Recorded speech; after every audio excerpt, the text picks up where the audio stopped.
What's going on, everybody? It's your boy C4, and today, joining me for another episode of my Eagles Connected franchise mode as we are making some big decisions, deciding whether to cut players, send them to the practice squad.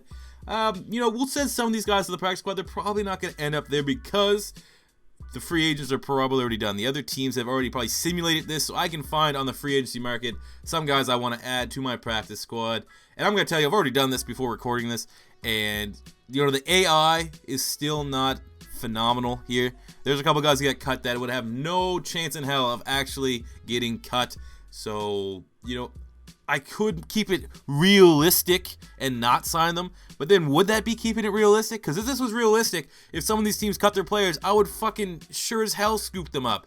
I may, to make it a little less, ridiculous, I'll add them to my practice squad right away, and then I will maybe add them on and my main roster middle way through, because I don't want to jump right in like that with some of these guys that were cut. But we'll see, like Paul Perkins, Kenyon Drake, those guys would not get cut at all. I can tell you that right now. Maybe Zach Zenner, he was a beast. I'm a big fan of him.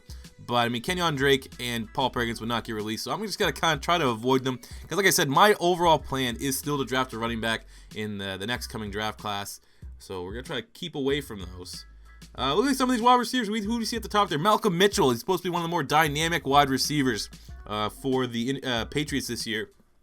We're also going to take a look at Robbie Anderson from Temple. He was a guy I wanted Philly to draft, as well as Sharon Peaks there. But Robbie Anderson, look at 6'3" with 94 speed. We're going to sign him to the practice squad. I think we can develop him. We actually might promote him day one. Malcolm Mitchell, no. I don't really want Malcolm Mitchell. Tight end. What do we got here? Hooverman, Dan Vitale. I thought he was a fullback from Northwestern. We'll see what they got for run blocks. I do need another tight end, potentially to upgrade on Jake McGee. But nothing there. Let's look at the offensive line for practice squad players. Some of these dudes like Reese Odihambo, I did a mock draft video about him. I talked about him. Sean Coleman as well. But we're not going to get any of these offensive linemen, sorry. Goetsis would not have got cut. He was a high pick for the Colts. Or not the Colts, the Broncos, sorry. Here's the most crazy one. Cravens. Wasn't he like the fucking second or third round pick for the Redskins? Maybe because he's, and Matakevich as well. I'm getting Matakevich for sure. I'm a big fan of him. And should I get Cravens? I'm going to get Cravens. Let's fucking add him here. Why not? If he was on the practice, if he was there, if this happened in real life and he got cut, Eagle fans will be screaming for the Eagles to sign him. So somehow we will get him. Let's look at corner. Another Ifo Ekpre Olumu. Maybe we can add him finally. How many years have Eagle fans been dying to get him? We'll add him to the practice squad, even though he's injury prone. We got two high-level picks here. Justin Simmons. Look at that, 6'2". All right, we'll take a rookie. We'll take a 6'2", 71 overall rookie at the safety position. For sure, we'll throw him on the practice squad. No, there's obviously no special teamers. So there we go. We have started out with our practice squad. Let's take a look at the roster now. More so just the practice squad. So let's see what we got here. On our practice squad, we got Jake McGee, Joe Walker, Byron Marshall, Ja'Cory Shepard, McAllister, Robbie Anderson, Ifo Ekpre Olumu, Matakevich, Simmons, and Cravens. So realistically, out of all this, Cravens, Simmons, and are probably the only two that definitely should not have been cut. I'm still kind of disappointed that the AI does do that. It happens almost every year. They cut just, stupid draft picks that wouldn't have got cut.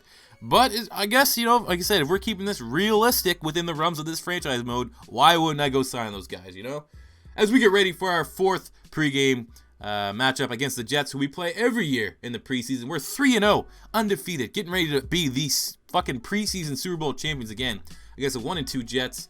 I wonder how many starters we're going to play. It's probably just going to be the opening quarter again. But that's still a good barometer of where our offense is, because the Jets are one hell of a defense.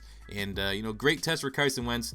As always, we're playing play the moments. So we're already up 7-0. This is my first attempt as they give me in the red zone.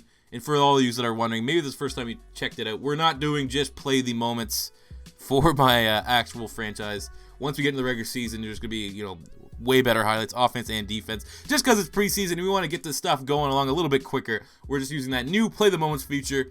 Just get, you're still getting highlights, but it's not necessarily, it's the preseason, let's be honest. We don't want to see a whole lot of Chase Daniel gameplay here on the Beast Mode TV channel. But we do want to see a 4-0 preseason for the Philadelphia Eagles under Doug Peterson, as we are already up 7-0. Hopefully we can get it in. We're on the 4. And we throw it across the middle, and is that a touchdown? There we go. We got in Jordan Matthews. That is a tandem that we are going to hope to see for years to come with the Philadelphia Eagles. Carson Wentz to Jordan Matthews for 6 points as we go up 14-0 against the Jets. And we were playing against predominantly their starters on defense. So the Darrelle Revises, the Muhammad Wilkerson, Sheldon Richardson, Leonard Williams. I mean, there are beasts on that defense. So it is definitely encouraging to see Carson Wentz be able to do that against playmakers like that. But now we are in the second quarter, and let's be honest, the backups are in. Chase Daniel trying to, remain somewhat relevant. The play the moments thing, when it was super simming, gave him an interception. Maybe that's what led to the 6 points. I believe that was probably 2 field goals. But we're still up 17-6, so hopefully Chase Daniel can't fuck this up, and we can get 4-0 and be the preseason champions. As it's the deep ball to Ruben Randall, trying to make himself the third wide receiver, because right now we're sticking with Dorial Green-Beckham, and Jordan Matthews is 1 and 2. But the third spot between Aguilar and Randall are certainly up for grabs, and Aguilar hasn't been making many big plays. Not nearly as much as Ruben Randall has. That was a bomb, a 70-yard touchdown over, I don't know who that was, but he didn't have a fucking chance. I mean, Ruben Randall's not a burner by any means, but he is quick enough with that great size that he can make plays like that over the top, as that pretty much does it for the last preseason game. Again, you don't want to see a whole lot of highlights of, fucking Logan Thomas, who I saw as my third backup quarterback, but that was a 30-16 win, a very dominating win, as both their quarterbacks got a touchdown. Daniel had the interception. It could have been worse. It could have been fucking worse. So, Darren Sproles, 112 yards, again, giving him lots of snaps, keeping him fresh so he'll hit the ground running come week 1. Ruben Randall with that 70-yard touchdown catch. We saw both Ruben Randall's catch and Jordan Matthews' catch. Defensive side of the ball, Ron Brooks trying to show he can tackle, 12 tackles. Interceptions, Jordan Hicks and Leotis McKelvin forcing turnovers of probably Geno Smith. Might have been Bryce Petty. Who knows? But it is 30-16, and we will wrap this video up with kind of a summary of all the stats from the preseason. 345 yards, 1 touchdown, 1 pick for Chase Daniel. Carson Wentz clean. The clean sheet on the interceptions. 3 touchdowns, no interceptions in limited snaps. Not bad. Darren Sproles was probably our offensive MVP throughout the preseason. 350 yards, 1 touchdown. He got an insane amount of carries. I don't know why. That was a lot of the super sim as well. Kenyon Barner and Wendell Swallow both getting a touchdown, both making a case that we should take 4 running backs on the roster this year. Ruben Randall had 226 yards on 13 receptions and a touchdown. Trey Burton, no longer with Sam Bradford, who connected with 3 touchdowns. Offensive line, I guess, a couple sacks. Defensively, Kendricks, tackles, great tackles.